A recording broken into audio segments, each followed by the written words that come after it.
이곳은 8살 지원이네 집. 다녀오겠습니다. 우리 집인데요? 아들! 엄마랑 같이 가자. 외출하려는 미순 씨. 하지만 복장이 참 희한한데 잘못 아니야. 엄마, 그러고 가게? 저런 경우가 내 정신 있어요. 좀 봐. 건망증, 건망증. 네. 먼저 가. 네. 요새 자꾸 뭔가 하나씩 깜빡깜빡하는 미순 씨. 하지만 항상 잊지 않는 것이 하나 있었으니 뽀삐야. 어디 보자, 어디 보자, 어디 보자. 아유, 우리 뽀삐. 아이고, 이뻐라, 우리 뽀삐. 귀여워. 나올게. 집 잘 보고 있어? 이렇게 뽀삐에게 애정이 듬뿍 담긴 인사를 하는 것만은 잊지 않았습니다. 저 뒤에는 모형이었어요? 상쾌한 공기가 가득한 산호 뒤. 미순 씨는 함께 계모임을 하는 동네 이웃들과 함께 오랜만에 산을 찾았습니다. 하지만 배들 안 고파? 30분도 채 걷지 않았는데 벌써 허기가 지고 금강산도 식후경. 먼저 시원한 동치미 국물에 다들 숟가락에 모여들고 외국에서 살다 온 홍철엄마만 뭔가 못마땅해 보이는데 개인 접시 없나? 우리 시애틀에서는 이렇게 안 먹어서. 외국에 살고 계세요? 시애틀 같은 소리 하고 있네. 이리 줘. 안 먹으려면 이리 줘. 무슨 소리 하고. 이리 줘. 짜자잔! 난 이거 먹어야지. 단 거. 미순 씨가 주고 싸는 육회 등장. 아니에요? 육회요, 맛있겠다. 어찌나 맛있게 먹는지 다들 손댈 엄두조차 못 내고 있었는데 바로 그때 개구리다! 어디? 어머! 개구리 한 마리에 모두 시선 집중. 딸이 실한 것 봐. 저게 갱년기에 최고라며? 요즘 우리 신랑 허리가 안 좋은데. 설마 잡으시려고요? 남사스러워. 진짜 좋다. 진짜 좋다. 그런데 미순 씨만 관심이 없습니다. 우리 개구리 잡으러 갈까? 그냥 냅둬. 그 개구리 잡는 것도 불법이야. 아이고, 예전에 개구리 먹던 사람이 누군데? 아, 그게 언제적 얘긴데? 아, 그거야. 내가 지원이 낳고 힘들 때 그랬지. 오랫동안 한 동네에서 살아 모르는 곳 없는 사이 그렇게 즐거운 시간을 보냈습니다. 집으로 돌아온 미순 씨. 낮에 너무 허겁지겁 먹은 탓에 영 속이 더부룩했는데요. 옛날에 먹던 게 어떻게 했나? 그때 찬장 한 구석에 있던 소화제를 발견했습니다. 가사. 오래된 것 같은데. 에이, 모르겠다. 아유. 워낙 체증이 심한 터라 더 살필 새도 없이 서둘러 마셨고 속도 조금은 편안해지는 것 같았습니다. 그로부터 몇 달 후 다녀왔습니다. 그런데 금쪽같이 여기는 아들 지원이의 인사에도 강아지만 만지는 미순 씨. 엄마, 다시 한번 지원이가 부르자 그제야 고개를 돌리는데 누구? 아들 지원이도 알아보지 못하는 미순 씨. 심한 경련을 일으키다가 그대로 정신을 잃고 말았습니다. 아침부터 공원 두 바퀴도 거뜬히 도는 50살 형기 씨. 형기 씨의 애견 천둥이와 함께해서 더욱 즐거운데 요사이 시도 때도 없이 시큰거리는 다리가 또 만성이었습니다. 너무 무리를 했나? 살살 달려볼까 천둥아? 많이 그때 힘들어요. 문자가 도착했는데 그만 떼도 될 것 같은데요. 저녁에 군대 동기 모임도 있는데다 오늘따라 더욱 쿡쿡 쑤시는 다리 때문에 서둘러 운동을 마무리했습니다. 그날 저녁 오랜만에 만나니 더욱 반가운 군대 동기들. 하지만 반가움도 잠시. 소고기가 나오자 다들 분주해졌는데 불판에 올려놓기가 무섭게 한 점을 입에 넣더니 너무 맛있겠다. 핏물이 채 가시지도 않은 고기를 연이어 입에 넣었습니다. 원래 저렇게 이 사람아, 그럼요. 익혀서 먹어. 피 흘리는 것도 먹고 그러죠. 진정한 미식가는 이렇게 먹는 거야.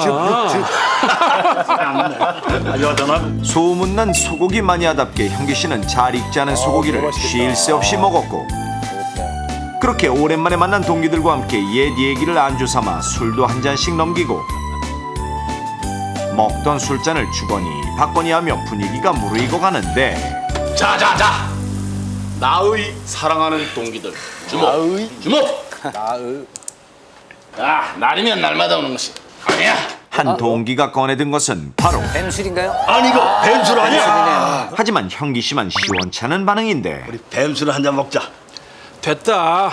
우리 군대 있을 때 몇 마리 먹었냐? 난 저거 안 먹어도 마누라한테 사랑받아. 거품은 여전해. 건강만큼은 누구에게도 지지 않는다 자부하는 형기 씨. 맛있던 소주만 살짝 입에 털어넣었습니다. 그렇게 모두가 얼큰하게 취했고 형기 씨가 잠시 화장실에 가려는데 자네 왜 그래? 어? 왜 이렇게 머리가 아프지? 가만. 두통약이 있었는데. 포장조차 반은 벗겨진 약. 언제 넣어둔 건지 좀 꺼림직했지만 임시방편으로 서둘러 먹었고 그렇게 술자리도 마무리됐습니다. 술 먹고 약 먹으면 안 돼. 그리고 몇 달 후 안 좋죠. 길을 가다가 또다시 다리에 통증이 찾아온 형기 씨. 갑자기 경련을 일으키며 바닥에 그대로 쓰러졌는데 급성 뇌경색으로 쓰러진 형기 씨는 반신마비라는 치명적인 진단을 받게 됐습니다.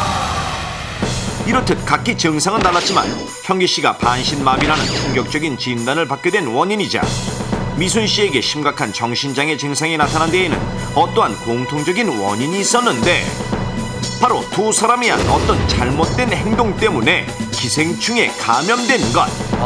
자, 그렇다면 두 사람의 건강을 위협한 결정적인 원인은 과연 무엇일까요? 정답은 바로 몸보신을 위해 뱀과 개구리를 먹었기 때문입니다. 몸보신에 대한 관심이 더욱 높아지는 계절 여름. 엽기적인 보신 행각이 더욱 기승을 부리는데 잘못 먹으면 큰일 나요. 하지만 이런 것들이 몸보신의 최고일 것이라는 맹신은 과학적 근거도 없을 뿐더러 오히려 각종 기생충에 감염돼 생명을 잃을 수도 있는데 먼저 미순 씨의 경우 8년 전 지원이를 나온 후 개구리가 몸보신에 좋다는 사람들의 말을 듣고 살짝 익힌 개구리를 먹었는데 맞아요. 당시 개구리 안에 있던 기생충에 감염된 것. 기생충이 8년간 미순 씨의 온몸을 떠돌며 살다가 뇌로 이동했고 복기가 엄청나. 잦은 건망증을 보이다 결국 정신장애까지 일으킨 것입니다. 형기 씨 역시 군인이었던 시절 동료들과 함께 호기심으로 야산에 있던 뱀을 잡아먹었고 이때 뱀에 있던 기생충이 형기 씨의 몸 안에서 무려 25년간 살면서 근육은 물론 뇌로 이동해 결국 급성 뇌경색과 함께 반신마비 진단을 받게 된 것인데 그럼 대체 두 사람이 감염됐던 기생충은 무엇이었길래 오랜 시간 몸속에서 살 수 있었던 것일까요? 형기 씨와 미순 씨의 몸에 들어간 기생충은 고충 또는 스파르가눔이라 불리는 길고 흰 실 모양의 기생충으로 주로 뱀이나 개구리를 날로 먹거나 덜 익혀 먹을 경우 감염되는데 한번 몸에 들어오면 장벽을 뚫고 나와 전신을 이리저리 떠돌다가 피부는 물론 눈, 척수, 심장, 심지어는 뇌까지도 이동해 사지마비 증상과 뇌기능 파괴를 일으키기도 합니다. 그렇다면 스파르가놈의 생명력은 어느 정도일까요? 경상대학교 기생충 학교실의 도움을 받아 관찰해 보았습니다. 이 쥐는 4개월 전 뱀에서 척출했을 당시 길이 0.5cm가량의 스파르가눔에 감염시킨 쥐인데 4개월이 지난 지금은 어떤 상태일까요? 자, 보이십니까? 쥐의 피부를 절개하자마자 근육 위에서 움직이는 길고 하얀 줄. 진짜 어떻게 저게 충격적이게도 죽은 쥐의 조직 곳곳에서 꿈틀꿈틀 살아 움직이고 있는데 무려 4개월 동안 작은 쥐의 몸에서 자란 스파르가눔 0.5cm의 스파르가눔이 10배를 훌쩍 넘는 길이로 자라면서 수십 마리로 번식한 것인데 이러한 기생충이 몸의 곳곳을 떠돌며 우리의 몸을 서서히 파괴시킨다는 것 상상만 해도 끔찍하지 않습니까? 이렇듯 스파르가눔은 30년 넘게 사람의 몸에서 기생할 만큼 생명력이 강하며 뱀이나 개구리를 먹고 감염된 뒤 수십 년 후에 증상이 나타날 수 있는 무서운 기생충입니다. 국내 한 대학교 연구팀의 조사 결과에 따르면 남부지방의 개구리 626마리를 조사해본 결과 스파르가눔에 감염된 개구리 가운데 사람들이 가장 많이 찾는 부위인 뒷다리에서만 무려 92.5%의 스파르가눔이 검출됐다는 사실. 특히 이런 보신용 야생동물이 더더욱 위험한 것은 익히는 것이 아니라 날로 섭취하는 것이 몸에 더 좋다고 믿는 잘못된 생각 때문인데 저게 사슴피 같은 거 있잖아요. 야생동물을 먹는 방법도 가지가지. 사슴피도 먹어요? 너구리는 물론 천연기념물인 새까지 통째로 술로 담그는 충격적인 행태뿐만이 아니라 정력에 좋다는 맹신으로 사슴뿔을 자를 때 나오는 피까지 생으로 먹는 경우가 있는데 혈액에 감염된 사슴피는 사람에게까지 혈액균을 옮길 수 있다는 결과가 보고되기도 했으며 실제로 오염된 사슴피를 먹은 한 남성 역시 이름 모를 기생충에 감염됐고 혈액의 흐름이 막히고 간과 뇌까지 손상돼 반신불수가 된 경우도 있었습니다. 또한 경남 거창군에서는 30대 남성이 덜 익힌 오소리를 먹고 선모충에 감염됐으며 당시 근육 1g당 무려 212마리의 선모충이 검출됐을 정도였는데 그렇다면 선모충의 번식력은 어느 정도일까요? 이 실험용지는 한 달 전에 오소리에게서 적출한 선모충 유충 100마리를 감염시킨 쥐입니다. 그렇다면 한 달 후 100마리의 선모충 유충은 어떻게 됐을까요? 선모충에 감염된 쥐의 근육 일부를 떼어 확인해본 결과 충격적이게도 선모충 유충이 근육 구석구석에 빽빽하게 자리 잡은 모습. 불과 한 달 만에 100마리에서 수천 마리의 선모충으로 쥐의 전신 근육이 뒤덮인 것입니다. 소리 멧돼지 등의 야생동물을 날로 섭취하거나 쓰리키어 먹을 경우 성충의 막대한 생식력으로 수많은 유충이 정식되어 혈류를 타고 빠르게 온몸으로 퍼져나가 단시간에 심근염이나 내막염 또는 심장마비 등으로 사망할 수도 있습니다. 그렇다면 더욱 건강하게 몸보신할 수 있는 방법은 무엇일까요?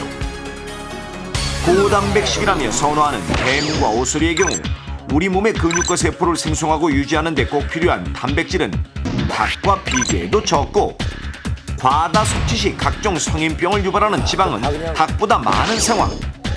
심지어 오소리는 68배 가까이 많습니다.